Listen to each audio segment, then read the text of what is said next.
শিকল টেনে থামানো যায় না। বিষয়টা খুব জরুরি ছিল না? আমি কি বিষয় দিয়ে কি ভুল করেছি? আরো বেশি বেশি বিষয় দেওয়া উচিত। আমি এটা শিখে এসেছি ডক্টর জাকির নায়কের কাছ থেকে 2011 সালে। আজকে চলছে কত? 2024। কতদিন হলে তো? ডক্টর জাকির নায়ক, আল্লাহ তাকে হেফাজত করুন, আমিন। তিনি বলেছিলেন, যিনি যে বিষয়ে অভিজ্ঞ ওই বিষয় যদি তার ভিতরে না থাকে বের করে নিয়ে আসতে হবে।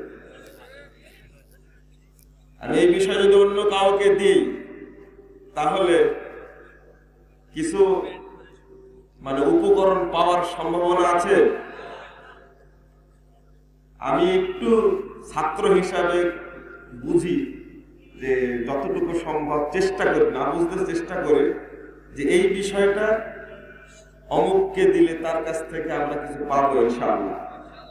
আর একটা রেকর্ড হলো, এই যে এতগুলো ক্যামেরায় ভিডিও হচ্ছে, এটা একদিন সংরক্ষিত থাকবে ইনশাআল্লাহ।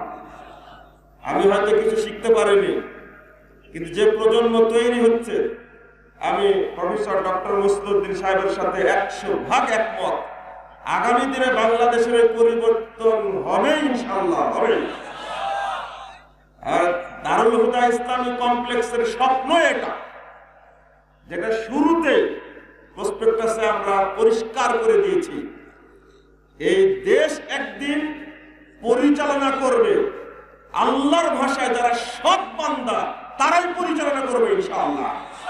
এই দেশে কোনো নাস্তিকের ঠাঁই হবে না, এই দেশে কোনো কবর পূজারীর ঠাঁই হবে না, এদেশে কোনো শিরক বিদআত জাহিলিয়াতের ঠাঁই হবে না ইনশাআল্লাহ। যেভাবে দায়ী গড়ে ওঠা শুরু হয়েছে, আলোচনা কয়জন করে? অল্প কিছু মানুষ আজকে তাওহীদের কথা বলে, আলহামদুলিল্লাহ।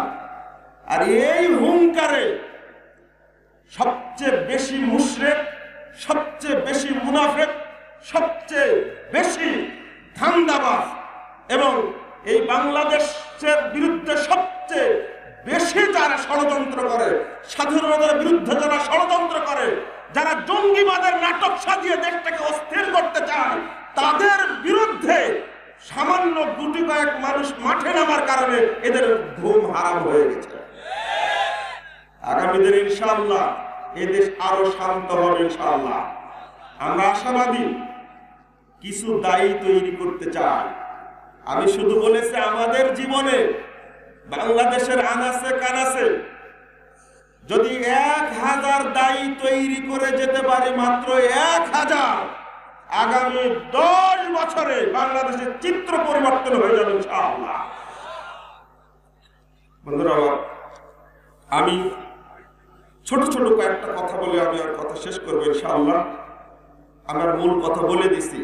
দারুল হুদার যে উদ্দেশ্যটা প্রসপেক্টাসে আপনারা দেখেছেন, যে কথাটা বারবার বলি, ওই কথাই শিক্ষা কমিশনের চেয়ারম্যান, পূর্ব পাকিস্তান পশ্চিম পাকিস্তানের উভয় পাকিস্তানের শিক্ষা কমিশনের চেয়ারম্যান যদি একজন মাওলানা হয়, স্বাধীনতা আন্দোলনের একজন ব্যক্তি যদি, তার নামও যদি মাওলানা ভাসানী হয়, লম্বা দাড়ি তার, মুখে মাথায় তার টুপি, যদি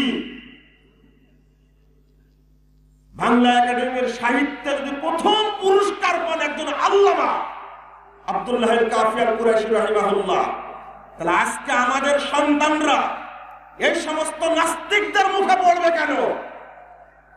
তারা শিক্ষাবিদ হতে পারে না? এটা একটা সূক্ষ্ম পরিকল্পনা ছিল। 80-60 বছরের মধ্যে এই জাতিটাকে বন্ধা বানানো হয়েছে। একটা মাদ্রাসার ছেলে, দোষ তো আপনাদের, আমি এগুলো নিয়ে ফ্যাসফাস করি না। কারণ কি জানেন, কোন বইয়ে কি লেখা ফ্যাসফাস করি না। যে প্রতিষ্ঠানে বানর তৈরি হয়, সেই প্রতিষ্ঠানে কোনো মুসলমান তার সন্তান পড়াতে পারে না। আমার সোজা কথা এটা। ফ্যাসফাস করার কি দরকার? তুমি মুসলমানের বাচ্চা না? এখন মাদ্রাসায় পড়ে ইঞ্জিনিয়ার হওয়া যায়, মাদ্রাসার পড়ে জজ হয়ে যায়, মাদ্রাসার পড়ে বিসিএস ক্যাডার হয়ে যায়। তোমার কানের মধ্যে কি ডাক ঢুকেছে? তুমি কথা শুনতে পাও না? তোমার সব ছাত্রকে ভর্তি করা মাদ্রাসা, এখান থেকে বিসিএস ক্যাডার তৈরি হবে ইনশাআল্লাহ। এই ক্ষোভটা কোথায় রাখবো? যারাই সমালোচনা করে বেটা, তুমি সমালোচনা করো মানে তোমার সন্তান কেন যেখানে বালক তৈরি করে সেখানে ভর্তি করেছে কেন তুমি? আমার কথা বুঝেন নি বলে, তাই না? আরো সময় লাগবে বুঝতে। আশ্চর্য কথাবার্তা। আজকে ফিলিস্তিনের কথা বলবেন আপনি? শিশুদেরকে মেরে 27,000 মরেছে, তার মধ্যে শিশু মরেছে এখানে প্রায় 16,000। কিন্তু মায়েরা কি শিশু জন্ম দেওয়া বন্ধ করে দিয়েছে? প্রত্যেক মা শিশু জন্ম দেয় যে আমার সন্তান ফিলিস্তিন স্বাধীন করার জন্য এ আগামী দিনে সৈনিক হবে এবং এই অপবিত্র অভিশপ্ত ইহুদি জাতিকে ফিলিস্তিন থেকে তাড়িয়ে এই দেশকে স্বাধীন করবে ইনশাআল্লাহ। ফিলিস্তিন পারে, কাশ্মীর পারে, তুমি বাঙালি পারো না কেন? তুই মুসলমান, তুমি স্বপ্ন দেখো আমি যদি বাচ্চা পারি আমার বাচ্চা আমেরিকায় যাবে, তুমি ফাটাস। তুমি এই স্বপ্ন দেখো কি করে?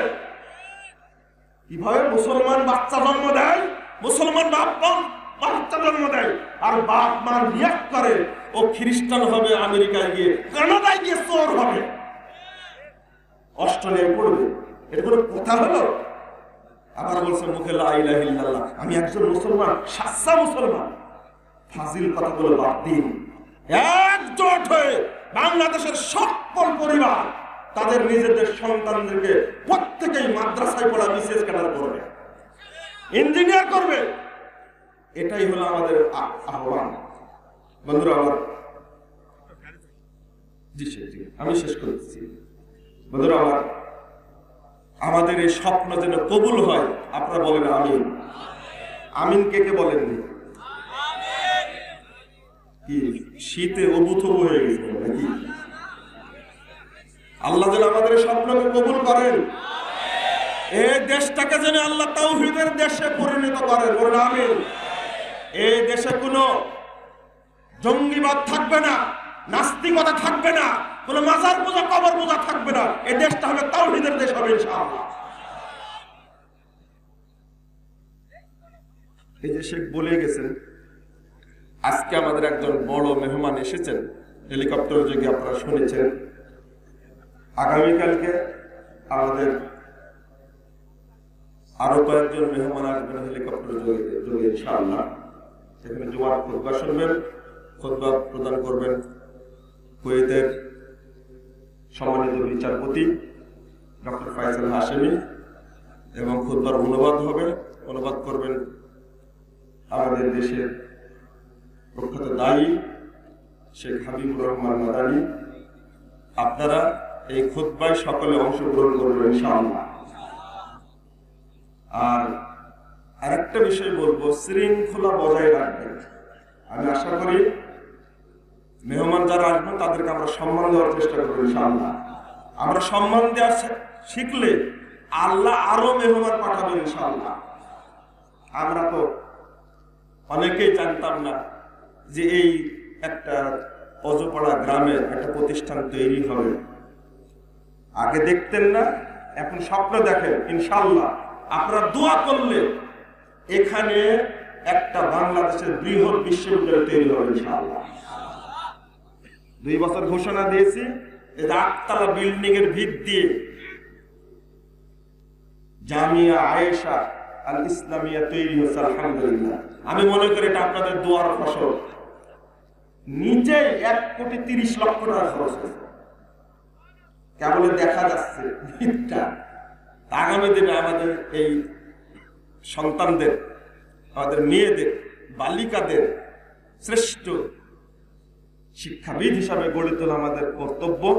আমরা সুন্দর পরিবেশে তাদেরকে রেখে আমরা শিক্ষা দিব ইনশাআল্লাহ। দোয়া করবেন আল্লাহ যেন কবুল করেন দ্রুত। পাশাপাশি আপনাদের একটা শেষে অনুরোধ করে যাই, আপনারা এই প্রতিষ্ঠানের জন্য দোয়া করবেন, বলেন আল্লাহ যেন কবুল করেন আমিন। আর আপনার যেটা সামর্থ্য বা সাধ্য, সেইটা 1 টাকা হোক 5 টাকা হোক আপনারা দান করে শরীক থাকবেন ইনশাআল্লাহ। এটা না শীতের মধ্যে এখন আর প্রিন্সিপাল সাহেব তো টাকা পয়সা নাই, বুঝছেন তো, বলতে কিছু ব্যাগ ট্যাগ পাঠাবো কিনা। দিবে ইনশাল্লাহ, মানুষ দিবে ইনশাল্লাহ, কালকে তো দিবেন ইনশাল্লাহ, জুমার দিন দিয়ে আল্লাহ যেন কবুল করেন। তো আমি বলবো 1 টাকা 2 টাকায় তো প্রতিষ্ঠান হয় না, হয় কি? তবে আমি মনে করি আপনার 5 টাকায় বরকত আছে, আপনার টাকায় হারাম নাই, তাই না? খেটে খাওয়া মানুষের টাকা হারাম আছে? মনে হয় না। আপনি 5 টাকা দিলে আর একজন বন্ধু, আপনার আর একজন ভাই, উনি বলবেন যে আমি 5 লাখ টাকা দিব, আর একজন বলবে যে 5 লাখ টাকা একজন দিয়েছে, আমি 5 কোটি দিব। যদি কোটি কোটি না দিতেন তাহলে মসজিদ হতো? মার্বেল পাঠতে শুধু আমার টাকা লাগছে 1,30,00,000 টাকা, এইটা মসজিদ আরো 4-5 তলা হয়ে যেত। কিন্তু সবচেয়ে সুন্দর পরিবেশে ছেলেরা পড়াশোনা করবে, এটা চেয়েছি, এটা আপনার দোয়া কবুল হয়েছে, আলহামদুলিল্লাহ। অন্তর থেকে দোয়া করে দেবেন, আল্লাহ যেন সবগুলো কবুল করে দেবেন, বলুন আমিন, বারাকাল্লাহু ফিকুম। আর এখানে থেকে যারা আলেম হবে তারা যেন বাংলাদেশ সেরা না, বিশ্ব সেরা যেন আলেম হয়, বলুন আমিন। আল্লাহ তুমি কবুল করো, আমিন ইয়া রাব্বাল আলামিন। এখন আমাদের मैं अल्लाह ताला से दुआ करता हूँ कि अल्लाह ताला जिस तरह हमें इस कड़ाके की सर्दी में यहाँ पर जमा किया है, अपनी जन्नत में भी अल्लाह ताला इसी तरीके से हमें जमा फरमाए। मुझे बहुत ताज्जुब हो रहा है कि हमारे मुल्क में गर्मी शुरू हो गई, लेकिन यहाँ इतनी सर्दी हो रही है जिसका मैं तस्वीर भी नहीं कर सकता था।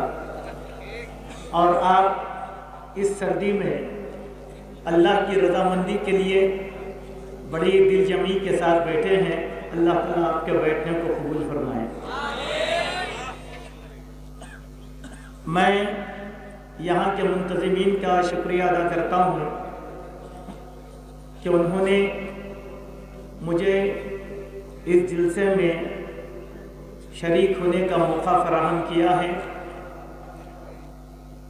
और दारुल हुदा कॉम्प्लेक्स का जो तसव्वुर मैंने तस्वीर में देखा था, यहाँ आकर देखने के बाद बड़ा ताज्जुब हो रहा है और मुझे इस बात का यकीन हो रहा है कि तारीख़ अहले हदीस के वो असलाफ जिन्होंने किसी ज़माने में बंगाल में एक बड़ी खूबसूरत तारीख़ बनाई थी, इंशाअल्लाह वही तारीख़ दोबारा ज़िंदा होने जा रही है। आप बड़े खुशकिस्मत लोग हैं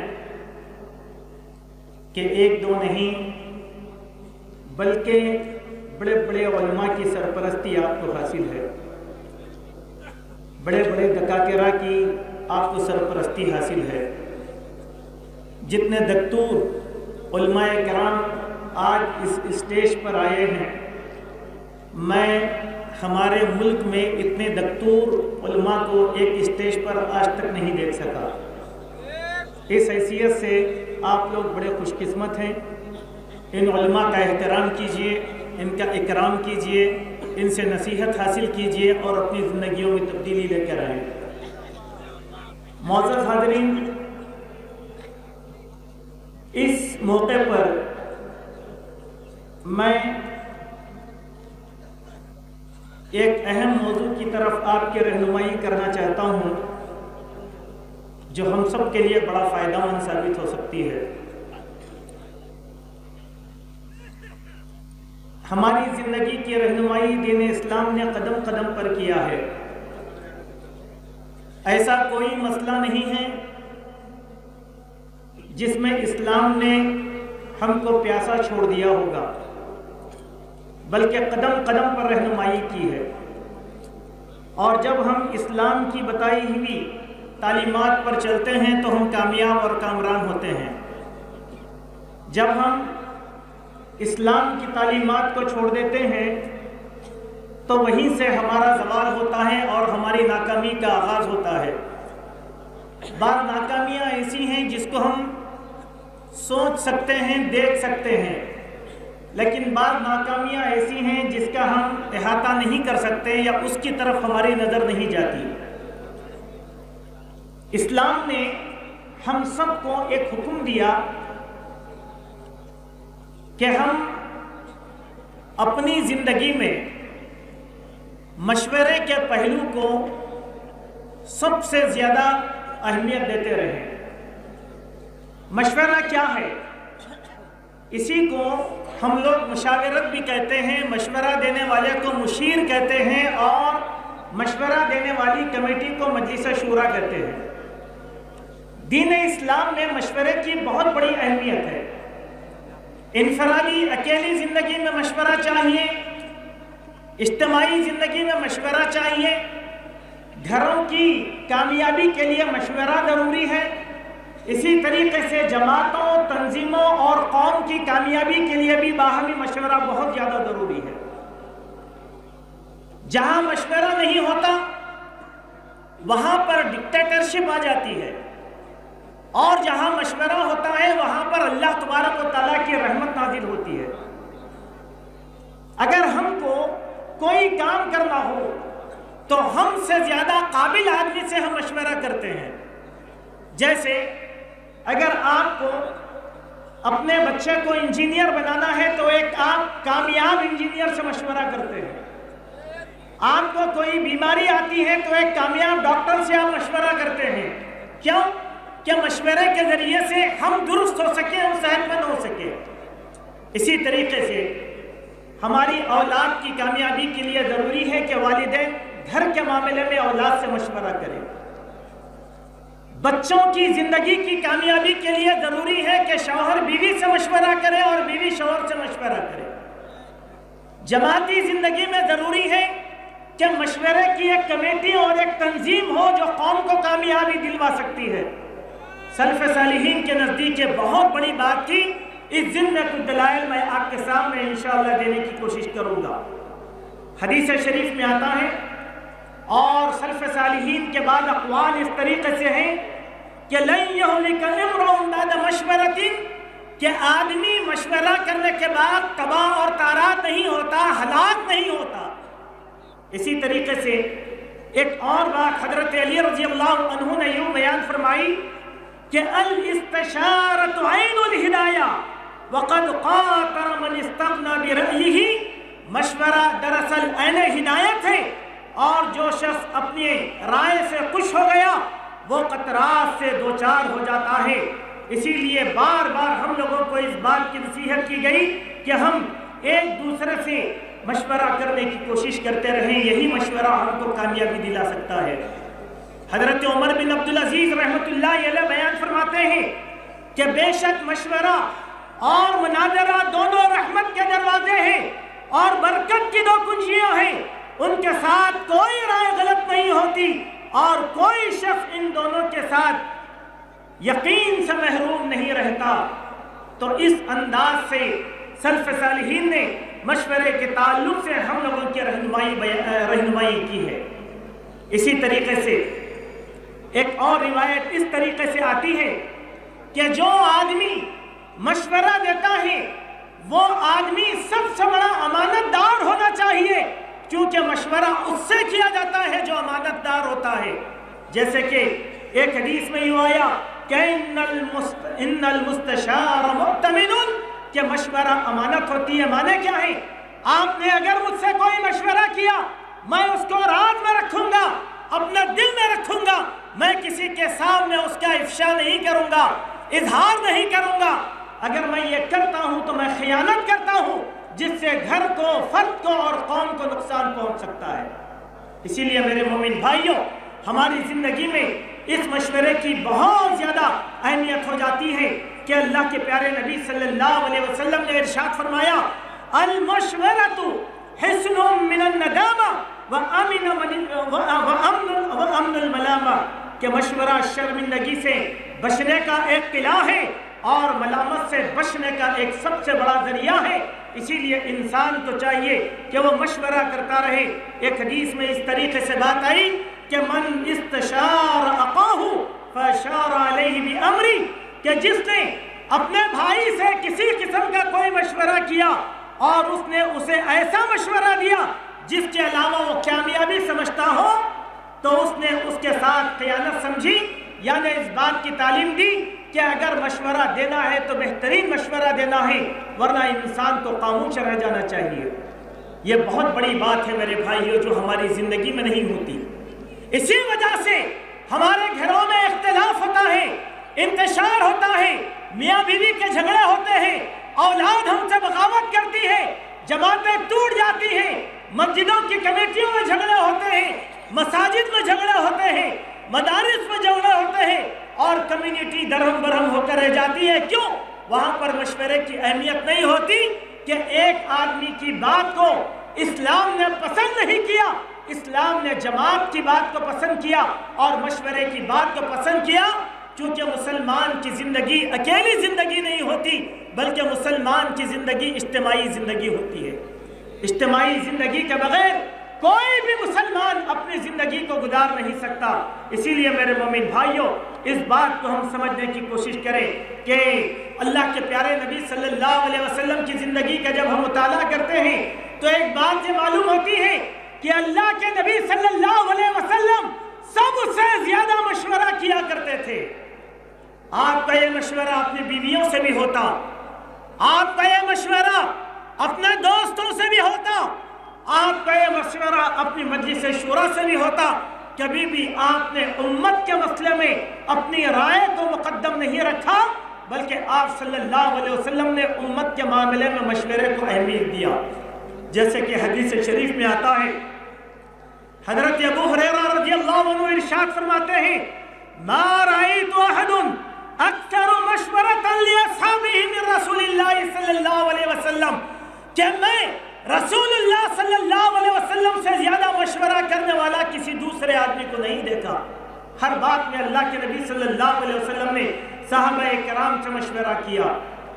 سوال یہ ہے کہ اللہ کے نبی صلی اللہ علیہ وسلم کو مشورے کی کیا ضرورت تھی؟ کیوں آپ نے ذاتی زندگی میں اور اجتماعی زندگی میں مشورے کو ترجیح دیا؟ چونکہ یہ اللہ تبارک و تعالیٰ کا حکم تھا اور کوئی بھی نبی اللہ کے حکم سے روگردانی نہیں کر سکتا تھا۔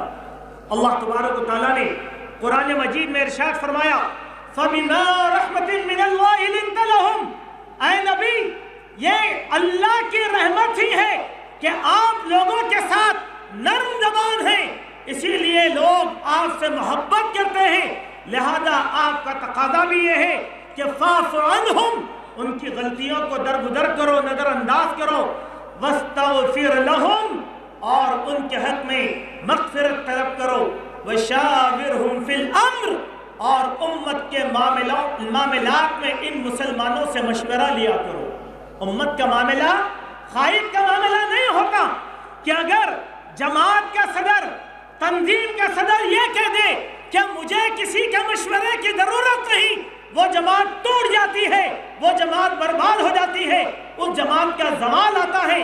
اسی لیے آپ دیکھیں گے ملوکیت کے سارے زمانوں کو، بادشاہوں کے سارے زمانوں کو زوال اسی لیے آیا کہ وہ ڈکٹیٹرشپ چلایا کرتے تھے، لیکن تاریخ اسلام یہ بتاتی ہے خلافت راشدہ کو کبھی زوال نہیں آیا، چونکہ خلافت راشدہ نظام شورا کے اوپر مبنی تھا اور شورا کا نظام ہر صحابی رسول نے نافذ کر رکھا تھا، کیونکہ یہ اللہ تبارک و تعالیٰ کا حکم ہے۔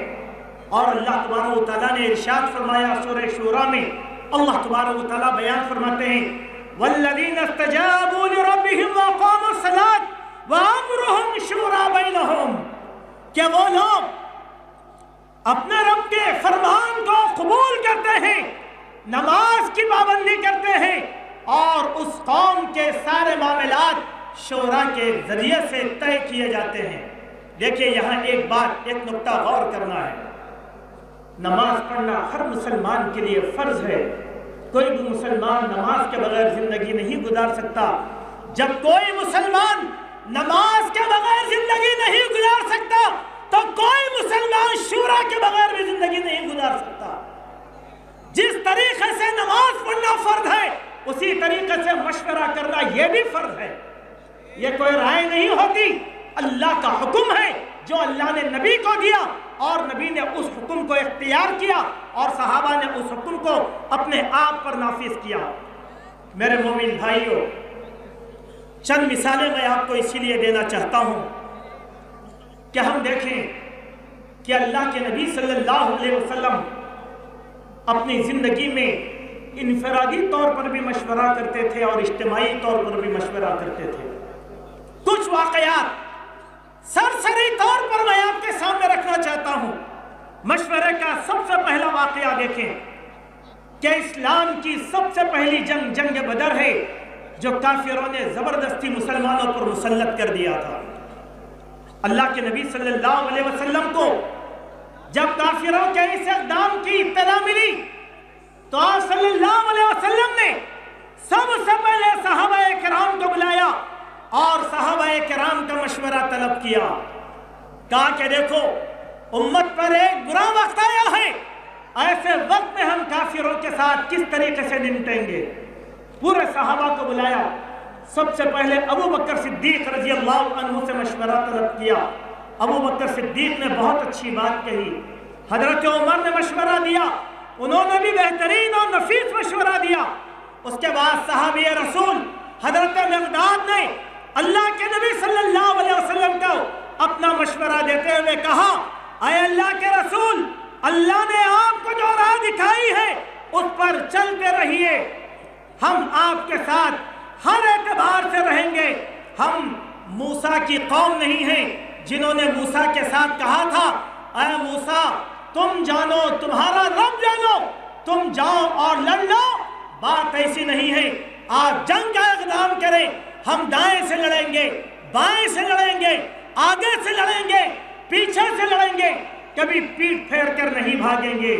अल्लाह के नबी सल्लल्लाहु अलैहि वसल्लम ने सहाबाए किराम के इस मशवरे को कबूल फरमाया और कहा कि चलो अब जंग की तैयारी करो। उसके बाद खुशखबरी सुनाई कि अल्लाह तबारक व तआला ने तुम्हारे हक में फतह को नसीब कर रखा है। यकीनन अल्लाह ताला तुम पर फरिश्तों के जरिए से मदद करेगा और फतह नसीब करेगा। सुभानअल्लाह, ये एक वाक़या देखें। कायद मशवरा तलब करता है, कौम बहादुर बनती है, कौम में एतमाद पैदा होता है, कौम में शिकायत नहीं होती, कौम वफादार बनती है, कौम अपने रहनुमा पर भरोसा करने वाली होती है। अगर यही लीडर, यही कौम का सरबरा अगर कौम से मशवरा न करे तो कौम में बेएतमादी पैदा हो जाती है, कौम बुज़दिल हो जाती है, कौम पसपा हो जाती है। इसीलिए अल्लाह के नबी सल्लल्लाहु अलैहि वसल्लम ने बार बार सहाबा से मशवरा किया। इसी जंग का एक दूसरा पहलू यह था कि जब अल्लाह के प्यारे नबी सल्लल्लाहु अलैहि वसल्लम ने जंग के लिए बदर के एक जगह को पसंद फरमाया और कहा कि यहाँ पड़ाव डालो और जंग की तैयारी करो। इतने में हजरत मुंज़िर रज़ी अल्लाह अन्हु अल्लाह के नबी के पास आए और पूछने लगे, या रसूल अल्लाह सल्लल्लाहु अलैहि वसल्लम, लड़ाई के मैदान के लिए आपने जो जगह पसंद किया है यह अल्लाह का हुक्म है या आपकी जंगी हिकमत अमली है। सुभान अल्लाह, देखें नबी की बात पर सहाबी पूछते हैं, यह एतमाद की दलील है। अल्लाह के नबी कहते हैं कि नहीं, ये अल्लाह का हुक्म नहीं है, बल्कि मैं अपनी मंशा से इसको जंग के लिए पसंद किया है। कहा कि या रसूल अल्लाह, जंग के लिए यह जगह मुनासिब नहीं होती, जंग के लिए यह जगह मुनासिब नहीं होती। क्यों? कि अगर बारिश बरसेगा, हमारे पास पानी जमा नहीं होगा, हम पानी से महरूम हो जाएंगे। लिहाजा जंगी तदबीर के तहत मेरा मशवरा यह है, इस जगह को पसंद करें, यहाँ पानी का ठहराव होगा, हम पानी के चश्मे बना लेंगे और यह जमीन पर लड़ना आसान हो जाएगा। अल्लाह के नबी ने अपनी राय को नजरअंदाज कर दिया और हजरत मुंज़िर के मशवरे को कबूल किया और जंग के लिए वो जगह पसंद फरमाई जो साहबी रसूल ने मशवरा दिया था। और हुआ क्या? इससे अल्लाह भी राजी हुआ और मुसलमान सरफराज हुए। मुसलमानों को अल्लाह तबारक व तआला ने फतह नसीब फरमाई। आए मेरे भाई, तीसरा मौका इस जंग में मशवरे का यह था। जंग हुई, मुसलमान कामयाब हुए और काफिरों के कैदी अल्लाह के नबी के हाथ में आए। आपने अपनी मर्जी से कैदियों का फैसला नहीं किया, बल्कि सहाबा को बुलाया और सहाबा से कहा कि इन कैदियों का क्या किया जाए, मुझे मशवरा दो।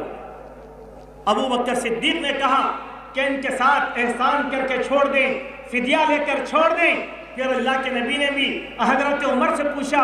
हज़रत उमर ने कहा कि इन जालिमों में से किसी को छोड़ने की ज़रूरत नहीं है, मेरा मशवरा यह है कि इन कैदियों को फला फला सहाबी का हवाला कर दो, वो अपने हाथों से इनको मौत के घाट उतार देंगे। सुभान अल्लाह, दो मशवरे आए। अबू बकर ने रहम का मशवरा दिया और उमर ने कत्ल का मशवरा दिया, लेकिन अल्लाह के नबी ने अबू बकर के मशवरे को कबूल किया और कुछ काफिरों को फिदिया लेकर छोड़ दिया। अहले इल्म जो खैदी थे उनसे कहा कि वो मुसलमानों के बच्चों को तालीम और तरबियत दें, यही उनके लिए काफी होगा। लेकिन अल्लाह ताला ने कुरान मजीद में जो फैसला नाजिल किया, इस मशवरे पर तो हजरत उमर की राय पर अल्लाह ताला ने आयतों को नाजिल किया, जिस पर अल्लाह के नबी सल्लल्लाहु अलैहि वसल्लम अफसोस किया करते थे। एक नबी अपने सहाबा का मशवरा करता है। यहाँ एक बात रुकें और कुछ बातें गौर करने की कोशिश करें कि अल्लाह के नबी सल्लल्लाहु अलैहि वसल्लम जब सहाबा के मशवरे को कबूल कर सकते हैं, तो फिर हम अपने मातहत रहने वालों के मशवरों को कबूल क्यों नहीं कर सकते? एक अना हमारे अंदर आती है, एक अना हमारे अंदर है, एक गरूर हमारे अंदर है, एक तकब्बुर हमारे अंदर है। बाप यह समझता है कि मैं बेटे का मशवरा कबूल कर लूंगा तो मैं जलील हो जाऊंगा। शौहर यह समझता है कि मैं बीवी के मशवरे को मान लूंगा, औरत का मशवरा कैसे कबूल कर लिया जाएगा। कौम का सरदार समझता है कि मैं रईयत का मशवरा मान लूंगा तो मेरी हैसियत क्या रह जाएगी। अब आप देखें उम्मत मुस्लिमा की जो सूरत हाल बनी हुई है, इख्तिलाफ की, इंतशार की, तशद्दुद की, लड़ाई झगड़ों की, या हमारे घरों में शौहर और बीवी के झगड़ों की, खुला तलाक के मामलात की, यह सिर्फ बेएतमादी का नतीजा है। अगर शोराई निज़ाम हमारे घरों से शुरू होता तो हमारे घरों की ये सूरत हाल हरगिज़ नहीं हो सकती। उसके बाद एक हदीस मैं आपके सामने रखता हूँ। अल्लाह के नबी सल्लल्लाहु अलैहि वसल्लम उम्रा करने की नीयत से निकले, लेकिन काफिरों ने आपको उम्रा करने की इजाज़त नहीं दी, जिसके नतीजे में हुदैबिया की सुलह पेश आई, जिसको सुलह हुदैबिया कहा जाता है। काफिरों से अल्लाह के नबी को मुआहिदा करना पड़ा। आप पूरी तैयारी में थे। यहाँ एक पहलू है, अल्लाह के नबी ने सहाबा से कहा अपने अपने जानवरों की कुर्बानी कर दो और अपने एहराम खोल दो। सहाबा इतने गम में थे कि कोई न कुर्बानी करने तैयार हुआ, ना एहराम खोलने तैयार हुआ। अल्लाह के नबी समझ गए कि सहाबा मेरी बात नहीं सुन रहे हैं, अपने खेमे में गए। हजरत उम्मे सलमा ने आपकी बेचैनी को महसूस किया। अल्लाह के नबी ने फरमाया, लोगों को क्या हुआ है कि मेरी बात नहीं मान रहे हैं? उम्मे सलमा ने कहा, या रसूल अल्लाह, बात ऐसी नहीं है कि आपके सहाबा आपकी बात नहीं मान रहे हैं। बात यह है कि उनके दिल वो शिकस्ता हो गए हैं, वो मायूस हो गए हैं, इसीलिए वो ये अमल नहीं कर रहे हैं। मेरा मशवरा है, आप पहले एहराम खोलें, अपनी जानवर अपने हाथ से ज़ुबा करें, फिर देखें कि आपके सहाबा किस तरीके से अपनी कुर्बानियों को ज़ुबा कर देते हैं। अल्लाह के नबी अपनी बीवी का मशवरा सुने, सुनकर अपना एहराम खोला, अपनी सवारी को, अपने जो है कुर्बानी को ज़ुबा कर दिया। आपका देखा देखी सारे सहाबा ने अपने अपने एहराम खोल दिए और अपनी अपनी कुर्बानियां कर दी। सुभान अल्लाह। देखिए मशवरा किसका था? बीवी का मशवरा। बीवी हकीर नहीं होती, बीवी कमजोर नहीं होती, घर के मामलात में भी उसका मशवरा कबूल करना चाहिए। एक और वाकया मैं आपके सामने रखता हूँ। मदीना मुनव्वरा में एक सहाबी थे जिनका नाम हजरत जुलैबिब था। इनकी निकाह की बारी आई। अल्लाह के नबी सल्लल्लाहु अलैहि वसल्लम ने जुलैबिब से कहा, ऐ जुलैबिब तुम निकाह क्यों नहीं करते? कहा कि या रसूल अल्लाह मुझे कौन लड़की देगा, मैं तो एक गरीब और मुफलिस आदमी हूं। अल्लाह के नबी ने कहा कि देखो तुम फला कबीले के घर को जाओ और उनसे कहो कि उनकी बेटी के लिए रसूलुल्लाह सल्लल्लाहु अलैहि वसल्लम ने रिश्ता भेजा है। जुलैबिब गए और वो घर था अबू बर्दा अस्लमी रजी अल्लाह अन्हु का, जो बड़े मालदार, खुशहाल और सरमाएदार थे। जुलैबिब ने ऐसे ही कह दिया कि रसूलुल्लाह सल्लल्लाहु अलैहि वसल्लम तुम्हारी लड़की के लिए रिश्ता भेजे हैं। वो समझ गए कि नबी हमारी बेटी से निकाह करना चाहते हैं, तो क्या हर्ज। बात जब आगे बढ़ी, अल्लाह के नबी के सामने अबू बर्जा आए तो अल्लाह के नबी ने कहा मेरे लिए नहीं बल्कि मैं जुलैबिब के लिए तुम्हारी बेटी का रिश्ता मांगता हूं। तब अबू बर्जा ने एक बात कहा या रसूल अल्लाह मैं अपनी बीवी, अपनी घरवाली से मशवरा करके आपको बतलाऊंगा। सहाबा ने भी अपनी बीवियों से मशवरा किया, अल्लाह के नबी ने भी अपनी बीवियों से मशवरा किया। यह इस बात की दलील है मेरे भाइयों, हमारी जिंदगी में इस अमर की, इस मामले की बहुत ज्यादा कमी है। हम इस कमी को पूरा रखकर कभी भी कामयाब नहीं हो सकते। आए तारीख इस्लाम के और कुछ वाकयात हैं, मैं सरसरी तौर पर उन वाकयात को आपके सामने रखता हूँ। जंग ओहद पेश आई, अल्लाह के नबी सल्लल्लाहु अलैहि वसल्लम ने ओहद के वक्त सहाबाए किराम को बुलाया और कहा कि अभी बदर लड़े हैं, ओहद का क्या करेंगे।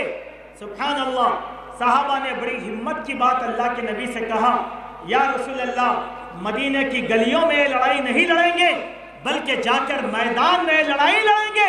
अल्लाह के नबी ने तैयारी किया और तमाम सहाबा को मैदान में लेकर गए और जंग लड़ा। क्यों? सहाबा का मशवरा था और सहाबा उस पर मुकम्मल तौर पर तैयार थे। मेरे मोमिन भाइयों, अल्लाह के प्यारे नबी सल्लल्लाहु अलैहि वसल्लम की जिंदगी में जितनी भी जंगें पेश आई, हर जंग में अल्लाह के नबी सल्लल्लाहु अलैहि वसल्लम ने मशवरा तलब किया सहाबा से। कभी भी उम्मत के इज्तिमाई फैसलों में अल्लाह के नबी ने जाती राय का इस्तेमाल नहीं किया। जैसे एक वाकया है, एक सहाबी थे जो अपनी बीवी को बहुत चाहते थे, जिनका नाम हजरत बरीरा था। हजरत बरीरा को हजरत आयशा ने आज़ाद कर दिया था, लेकिन उनके शौहर गुलाम थे, आज़ाद नहीं हुए। जब बरीरा आज़ाद हो गई तो उनकी ज़िंदगी में नहीं रहना चाहिए, जिससे उनके शौहर बहुत रोया करते थे उनकी मोहब्बत में। अल्लाह के नबी को देखा नहीं गया, आपने बरीरा को बुलाकर कहा या रसूल अल्लाह सल्लल्लाहु, बरीरा से कहा कि बरीरा मुगीस को अपना लो, मुगीस को अपना लो, देखो ये किस तरीके से तुमको चाहता है। तो बरीरा ने एक ही सवाल किया, या रसूल अल्लाह ये आपका हुक्म है या आपकी राय है? ये आपका हुक्म है या आपकी राय है? अल्लाह के नबी ने कहा कि ये मेरी राय है। बरीरा ने कहा कि या रसूल अल्लाह मैं आपकी राय को कबूल नहीं कर सकती, हुक्म अगर रहता तो कबूल कर सकती थी। सुभान अल्लाह, माने क्या है, रसूल की राय को भी इनकार करने का हक सहाबिया को हासिल था। मशवरा है, चाहे कबूल किया जाए चाहे रद्द किया जाए, लेकिन मेरे भाइयों मशवरा करने वाला कभी भी जलील और रुसवा नहीं होता। किसी भी मामले में हम लोगों को मशवरा करना चाहिए। एक बात देखें, आप तिजारत करते हैं, कई लोग तिजारत करते हैं, पैसा लगाते हैं और नुकसान उठाते हैं। क्यों? तिजारत करने से पहले वो किसी कामयाब आदमी से मशवरा लेना नहीं चाहते। हम क्या समझते हैं, मेरा पैसा है, मेरा शऊर है, मैं जो चाहूंगा कर लूंगा। नतीजा क्या होता है कि हमारा इन्वेस्टमेंट खत्म हो जाता है और हम हार जाते हैं, फिर कारोबार बंद करके घर में बैठ जाते हैं। क्यों? हमने कारोबार करने से पहले मशवरा नहीं किया। मशवरा करना चाहिए, मशवरा करना चाहिए। यह तौहीद का सबक है, यह तौहीद का इकरार है, यह फर्ज की अदायगी है। जब हम इस अदायगी को करेंगे अल्लाह की रजामंदी हमारे साथ रहेगी। इसी तरीके से एक वाकया मैं आपके सामने रखना चाहता हूँ। अल्लाह के नबी सल्लल्लाहु अलैहि वसल्लम ने, यह तो इज्तिमाई मामला था, लेकिन अपनी ज़ाती ज़िंदगी के बारे में भी सहाबा से मशवरा किया था। पर्सनल लाइफ, जैसे मेरी ज़िंदगी के हादसात हैं और मैं बुजुर्गों से मशवरा करता हूँ। मिसाल के तौर पर देखें, उम्मुल मोमिनीन हजरत आयशा रज़ी अल्लाहु अन्हा पर मुनाफिकीन ने तहमत लगाई। अल्लाह के नबी परेशान हो गए, सहाबा परेशान हो गए। उसके बाद अल्लाह के नबी ने अपने सहाबा को बुलाया और बुलाकर कहा कि मैं बहुत परेशान हूं, यह सूरत हाल है, तुम मुझे बेहतरीन मशवरा दो। एक, या रसूल अल्लाह परेशान क्यों होते हैं? मेरा मशवरा है कि आयशा को तलाक दे दो और आप दूसरा निकाह कर दो। एक सहाबी ने कहा कि या रसूल अल्लाह, आप आयशा को तलाक क्यों देते हैं? आप काफिरों की बातों को पर ध्यान न दें, इनकी बातों को छोड़ दें। अल्लाह के नबी सहाबा से मशवरा किए, मिंबर पर खड़े हो गए, तकरीर किया और सहाबा से कहा, मेरे घर के ये मामलात है तुम में से कोई जो मुझे अब्दुल्ला बिन उबई बिन सलूल से आजाद कर सके? यह आदमी मुझे बहुत तकलीफ दे रहा है। एक सहाबी ने कहा, या रसूल अल्लाह, मैं हाजिर हूं, आप हुक्म दीजिए, मैं अब्दुल्ला बिन उबई बिन सलूल का सर निकाल लूंगा, कत्ल कर दूंगा। अल्लाह के नबी ने कहा कि नहीं, ऐसा मत करो, वरना लोग कहेंगे कि मोहम्मद अपने साथियों का कत्ल करवाता है। पर्सनल लाइफ के बारे में अल्लाह के नबी ने मशवरा किया। आए मेरे मोमिन भाइयों, ये तो अल्लाह के नबी की जिंदगी के कुछ वाकयात थे जो हमने रखा। मेरी इस तकरीर के इख्तिताम में मैं खुलफाए राशिदीन के कुछ दलाइल आपके सामने रखता हूँ कि खुलफाए राशिदीन भी इस तरीके से मशवरा किया करते थे। मिसाल के तौर पर देखें कि हजरत अबू बकर सिद्दीक रज़ी अल्लाहु अन्हु की खिलाफत में कई वाकयात हुए। हजरत अबू बकर ने हमेशा सहाबा से मशवरा किया। सबसे बड़ा मशवरा था हजरत उमर को खलीफा बनाने का। जब हजरत अबू बकर बीमार हो गए, आपको यकीन हुआ कि यह जिंदगी वफा नहीं करेगी, लिहाजा मैं चाहता हूं कि मेरी जिंदगी में किसी को खलीफा बना दूं। उसके बाद आपने एक एक सहाबी को बुलाकर मशवरा किया। हजरत अब्दुर्रहमान को बुलाया, अब्दुर्रहमान इब्न औफ को कहा कि मैं उमर को खलीफा बनाना चाहता हूं, आपकी क्या राय है? उसके बाद अल्लाह के नबी सल्लल्लाहु अलैहि वसल्लम ने उस्मान को बुलाया, मशवरा किया, अली को बुलाया, मशवरा किया, कई जलील क़दर सहाबा से मशवरा किया और हजरत उमर बिन खत्ताब रज़ी अल्लाहु अन्हु को सहाबा के इज्तिमाई फैसले से आगाह किया और खलीफा नामजद कर दिया। यही सूरत हाल हजरत उस्मान की थी, हजरत अली की थी और यही हजरत अमीर माविया की थी। और सहाबाए किराम का तरीका यह था, अपने उमरा को खत लिखा करते थे। मेरे भाइयों, मशवरा किससे करेंगे? मशवरा किससे करेंगे? यह भी एक चीज हमारे जहन में रहनी चाहिए। मशवरा उस आदमी से करें जो आलिम हो, फाजिल हो, अल्लाह से डरने वाला हो, कुरान पढ़ने वाला हो, इबादत गुजार हो, मुवहिद हो। ऐसे आदमी से मशवरा करें। ऐसे आदमी से मशवरा न करें जो आदमी दुनियादार हो, दुनिया परस्त हो, दीनदार न हो, वरना वो हमको भी, हमारा भी बेड़ा गर्क करेगा और उम्मत का बेड़ा भी गर्क कर देगा। इसीलिए खुलफाए राशिदीन लिखा करते थे कि मशवरा जो है उकला से करें, हुक्मा से करें, उलमा से करें। इसीलिए हजरत उमर ने अपनी मजलिस शूरा बनाई, 8 सहाबा को मुशीर बनाया। सब उलमा थे, फुक़हा थे, हुफ़्फ़ाज़ कुरान थे। मेरे मोमिन भाई, मैं अपनी तकरीर के जरिए से आपको यही पैगाम देना चाहता हूँ, इनफरादी ज़िंदगी में मशवरे को अहमियत दें, घरेलू ज़िंदगी में मशवरे को अहमियत दें, इज्तिमाई ज़िंदगी में मशवरे को अहमियत दें। मशवरे से हम तरक्की करेंगे। अगर मशवरा नहीं होगा, हम कभी भी तरक्की नहीं कर सकते। कुछ ऐसी ही सूरत हाल हमारी सारे परेशानियों की है। अल्लाह तबारक व तआला से दुआ है, अल्लाह सुब्हानहु व तआला हम सबको इस्लाम की तालीमात पर अमल करने की तौफीक अता फरमाए। अल्लाह जब तक जिंदा रखे, इस्लाम पर रखे, जब हमारा खातिमा हो ईमान पर हो, اقول قولی ھذا استغفر اللہ من کل ذنب واتوب الیہ.